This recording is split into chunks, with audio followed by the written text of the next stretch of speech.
अच्छा, तो हमारे पास चैप्टर नंबर 3 का लेक्चर नंबर 5 स्टार्ट है। आपने बिल्कुल ध्यान से इस चीज़ को समझना है।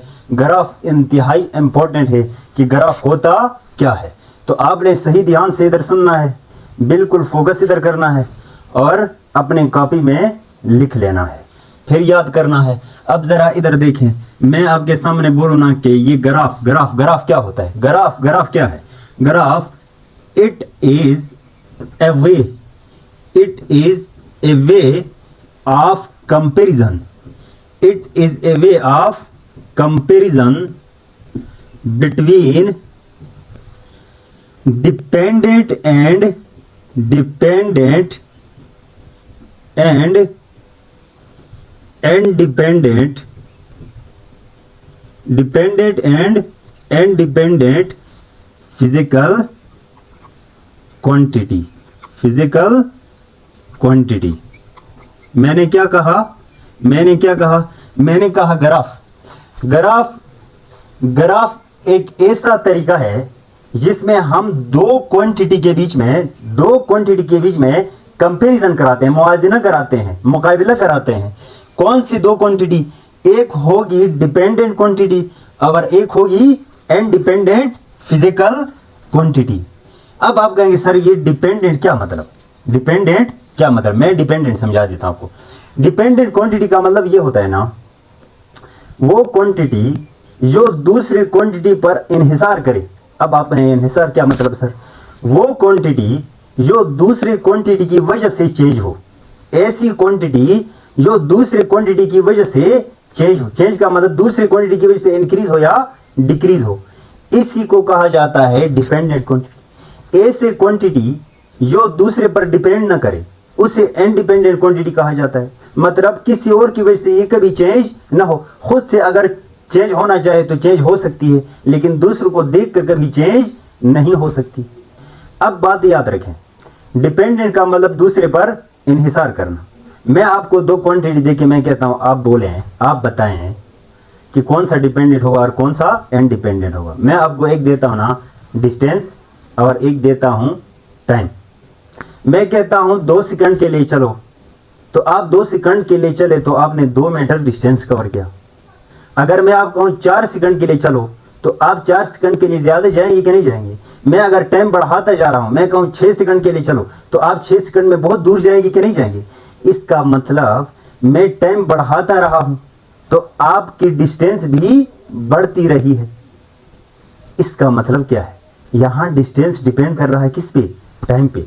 यहां डिस्टेंस किस पे डिपेंड कर रहा है? टाइम के ऊपर। और टाइम इंडिपेंडेंट आता है यहां पर। तो ये था डिपेंडेंट और इंडिपेंडेंट क्वांटिटी, इनके बीच में कंपैरिजन। अब सुने, मैंने कहा it is a way of comparison between two dependent and independent physical quantity. किस चीज से हम कंपैरिजन करेंगे?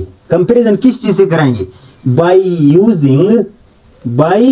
Using coordinate system.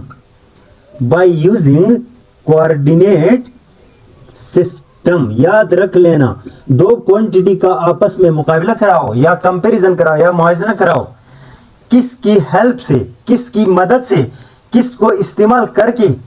Coordinate system. अच्छा, कोऑर्डिनेट सिस्टम में आपके सामने अगर ड्रा करूं ना तो जरा देखें, ये एक्स एक्सिस होती थी और ये क्या होती थी? Y axis. और ये एक्स नेगेटिव होती थी और ये वाई नेगेटिव होती थी और ये एक्स नेगेटिव होती थी। यहां दो लाइनें एक दूसरे को काट देती थी। इसी का नाम रखा था ऑरिजिन। इसी का नाम क्या रखा था? ऑरिजिन रखा था। इसी का नाम क्या रखा था? ऑरिजिन रखा था। अब जरा देखें एक बात जरा देखें, गौर से समझें कि ये जो एक्स एक्सिस है ना, इस पर हमेशा कौन सी क्वांटिटी रखा जाएगा? इंडिपेंडेंट। कौन सी क्वांटिटी रखा जाएगा? इंडिपेंडेंट।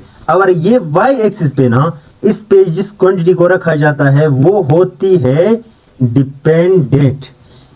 कौन सी क्वांटिटी होती है? डिपेंडेंट। इस पर कौन सी क्वांटिटी रखा जाता है? डिपेंडेंट। कौन सी क्वांटिटी रखा जाता है? डिपेंडेंट। ये बातें याद रखना है। कोऑर्डिनेट सिस्टम आप ड्रा करेंगे, ड्रा करने के बाद यहाँ इंडिपेंडेंट और यहाँ कौन सी क्वांटिटी रखा जाएगा? डिपेंडेंट। अब मजीद इसमें देखते हैं, मुकाबला कराने के लिए कोई क्वांटिटी आती है। अब उस मुकाबला कैसे कराया जाए, पहले किसकी मदद से कराया जाता है, तो कोऑर्डिनेट सिस्टम मैंने बोल दिया आपको। अब मैं कहता हूं मुकाबला कैसे कराया जाता है, तो जरा देखो कहानी। मैंने कहा ये मेरे पास रीजन, ये मेरे पास एक्स, ये मेरे पास वाई, बीच में से कोई अगर लाइन निकल आती है, इस लाइन का नाम होता है बच्चों स्लोप। इस लाइन का नाम क्या होता है, स्लोप। और यूं ही स्लोप इसका दूसरा नाम ग्रेडियंट भी होता है। क्या नाम होता है, ग्रेडियंट। क्या नाम होता है, ग्रेडियंट। अच्छा, यही स्लोप है ना, यही स्लोप इन दो क्वांटिटी का मुकाबला बताएगा आपको। यही स्लोप आपको बताएगा कि कौन सी क्वांटिटी ज्यादा है, वाई पे ज्यादा है या एक्स पे, डिपेंडेंट ज्यादा हो रही है या इंडिपेंडेंट ज्यादा हो रही है, डिपेंडेंट बड़ी है या इंडिपेंडेंट बड़ी है। इसका फैसला कौन करेगा, आपके पास जो स्लोप आएगा वही करेगा। आप कहेंगे सर स्लोप कैसे आएगा, स्लोप कैसे आएगा? मैं आपको स्लोप कैसे आएगा, मैं आपको एक बात बताऊं, पहले एक टेबल बताऊं छोटा सा, देखें स्लोप आता कैसे है। ये लाइन बीच में कैसे आएगी, ये लाइन बीच में कैसे आएगी, जरा इधर देखें। मेरे पास ये दो वैल्यूज छोटा है ना, अब इधर देखें मेरे पास, मैं आपके सामने एक टेबल बनाता हूं। मैं कहता हूं यहाँ x के वैल्यू होंगे, यहाँ y के वैल्यू। x का वैल्यू अगर 2 था तो ये 4 हुआ, ये अगर 3 था तो ये 6 हुआ, ये अगर 4 था तो ये 8 हुआ है। मैंने चंद एक टेबल में आपको वैल्यू दिया, मैंने कहा इन दोनों का ग्राफ बनाओ। तो आप ग्राफ कैसे बनाएंगे, जरा देखें और लिखें। मैं मिटा रहा हूं इस चीज को, मैं वैसे एग्जांपल के लिए आपको समझा रहा हूं। अच्छा, x पे कौन से वैल्यू, ये जीरो x का, इसके बाद x का कौन सा वैल्यू आएगा, इसके बाद x का कौन सा वैल्यू आएगा, 1 के बाद कौन सा वैल्यू आएगा, 2 के बाद 3, 2 के बाद क्या आएगा x का वैल्यू, 2 के बाद क्या आएगा 3 के बाद x का वैल्यू क्या आएगा 4। अच्छा, अब y के वैल्यू डाल दें, ये 0, ये 1, ये क्या आएगा 4, 0 1 2 3 0 1 1 2 में छोटी छोटी कर लेता हूं, ये कैसे कर लेना है, ठीक है। 0 1 2 3 4 5 6 7 8, ये मैंने y की वैल्यू डाल दी। अब सुने यहां ग्रुपिंग कर लो, 2 और x में 2, y में 4, x में 2 और y में 4। इसको ऊपर ले जाओ और इसको आगे ले जाओ, जहां मिलते हैं वहां पॉइंट बनाओ, जहां मिलते हैं वहां पॉइंट बनाओ। तो इस जगह का, इस पोजीशन की पॉइंट क्या होगी आप बताएं। 2 और 4 है ना, 2 और 4। अच्छा, 2 और 4। अब इसी तरह 3 का पेयर क्या आ रहा है, 6 आ रहा है ना, तो 3 ऊपर ले जाएं और 6 इधर से ले जाएं, यहां पर बन रहा है 3 6। अच्छा, इसी तरह यहां 4 है और y में क्या आ रहा है, 8, तो यहां पर क्या होगा 4 8। इन सारे पॉइंट्स को आपस में मिला और लेकर ओरिजिन पे टच कर दो। ये जो लाइन आपके पास आ रही है ना, इसी का नाम रखा है बच्चों स्लोप, और ये आपको कंपैरिजन बताएगा। समझ आई है ना। तो ये बात थी आपको ग्राफ ड्रा करने का, पर ये छोटी छोटी बातें हैं, इनको आप 9th क्लास में पढ़ के आते हैं, वहीं 9th क्लास में आप क्या करें, पढ़ लें इन चीजों को। अच्छा, तो ये कंपैरिजन था, आपको समझ आ रहे हैं ना। अब यहां से स्लोप निकालने का तरीका सीखना है आपने। क्या करना है कि ये कंपैरिजन कराते हैं, लेकिन हम कैसे कराएं, क्योंकि हमें x और y की वैल्यू देते हैं, वहां से हमें स्लोप निकालना है। तो पहली बात मैं आपको स्लोप बताऊं कि स्लोप होता क्या है। पहले स्लोप का थोड़ा डिफाइन देखें। Slope the ratio of change in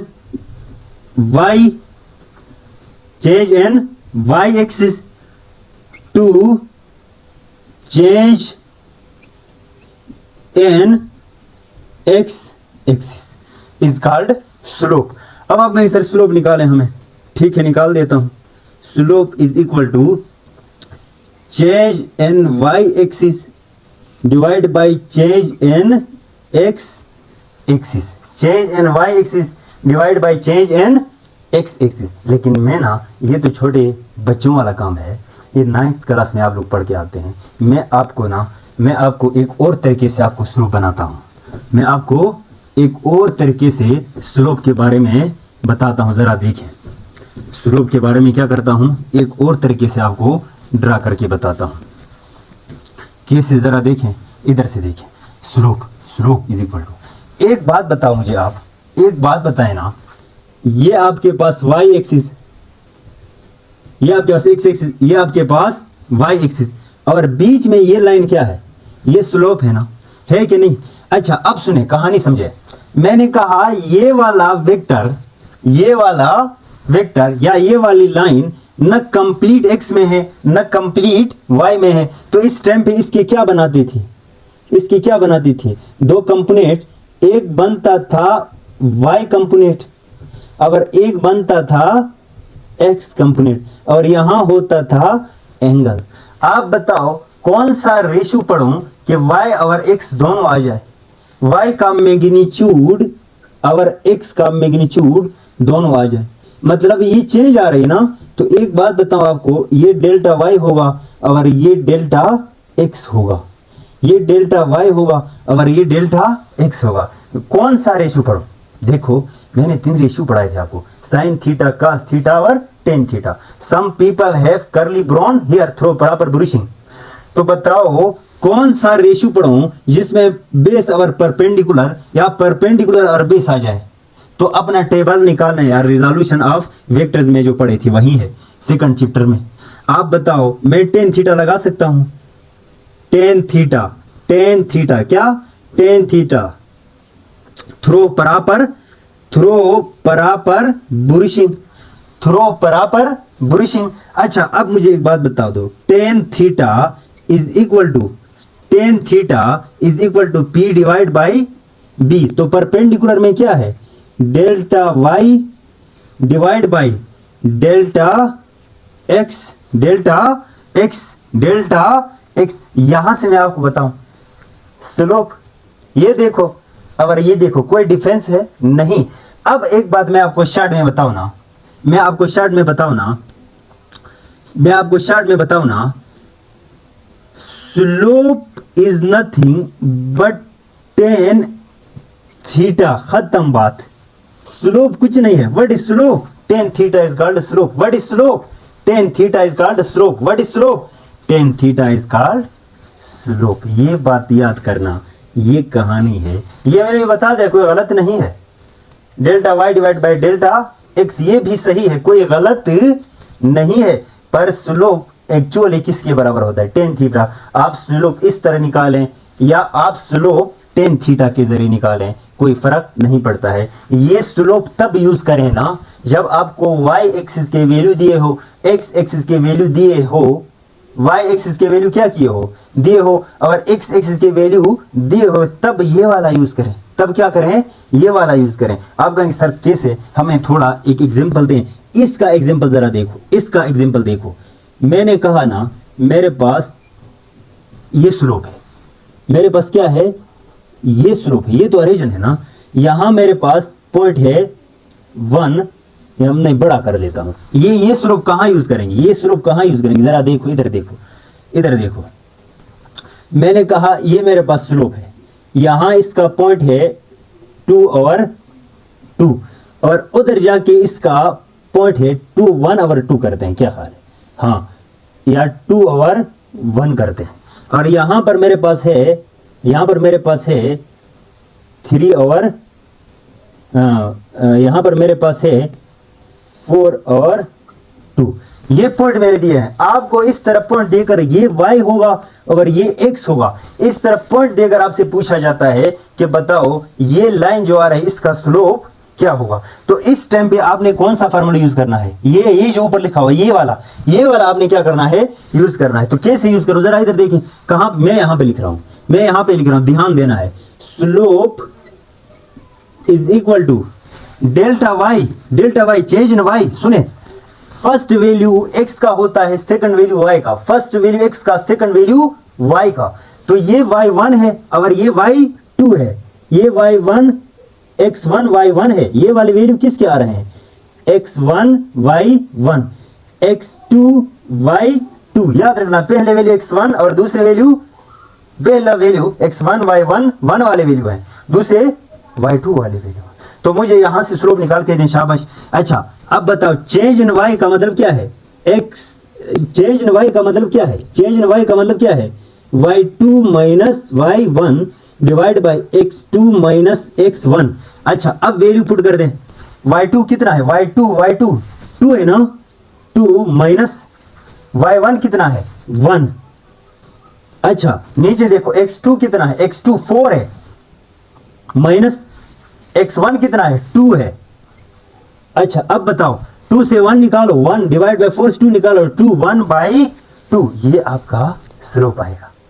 अगर इसी तरह की वैल्यू दी है तो ये यूज करो, वरना आप क्या यूज करोगे? Tan theta. अब आप कहेंगे सर ये टेन थीटा लिखा है ना, क्वेश्चन एफएससी के क्वेश्चन सारे इस पे है, ये तो 9th वाली कोर्स थी, समझ आ रही? अब सुने कहानी, अब सुने बात समझे कि ये slope is equal to tan theta. Slope कब इंक्रीज होगा, कब डिक्रीज होगा? एक बात नोट करना है आपने, एक बात नोट करना, मैं आपको समझा दूं।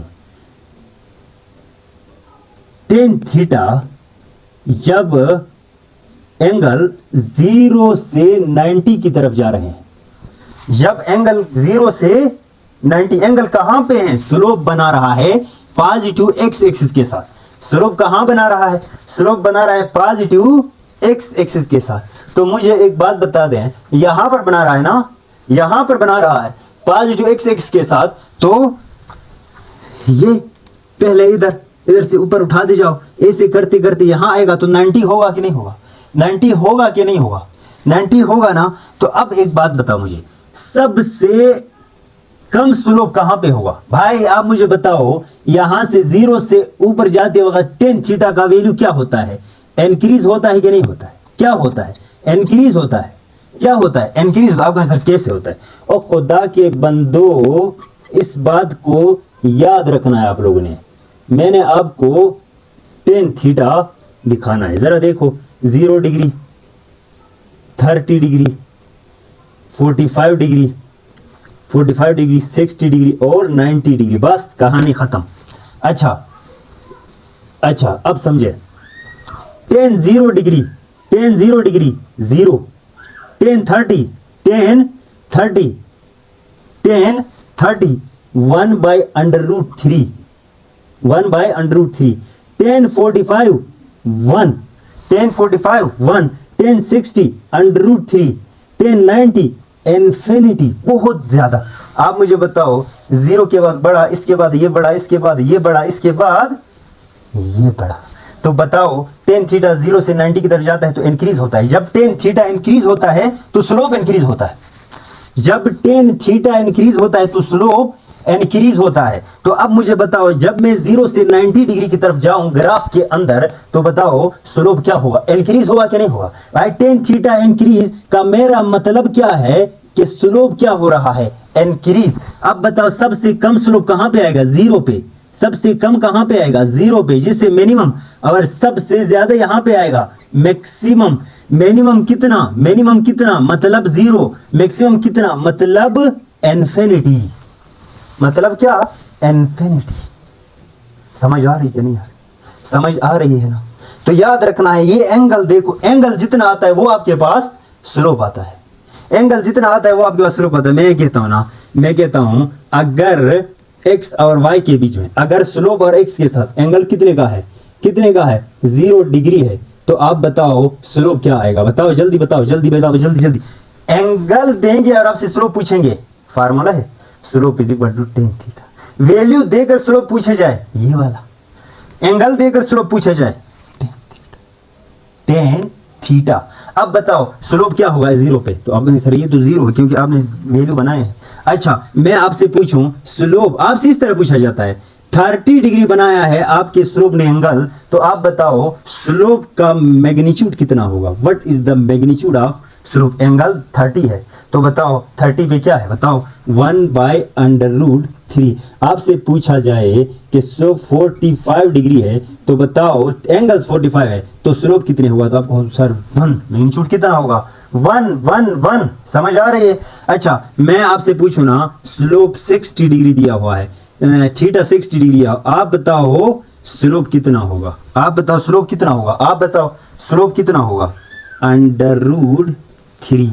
अच्छा मैंने कहा theta is equal to 90 degree, तो बताओ स्लोप कितना होगा, स्लोप कितना होगा, इन्फिनिटी। स्लोप कितना होगा, इन्फिनिटी। स्लोप कितना होगा, इन्फिनिटी।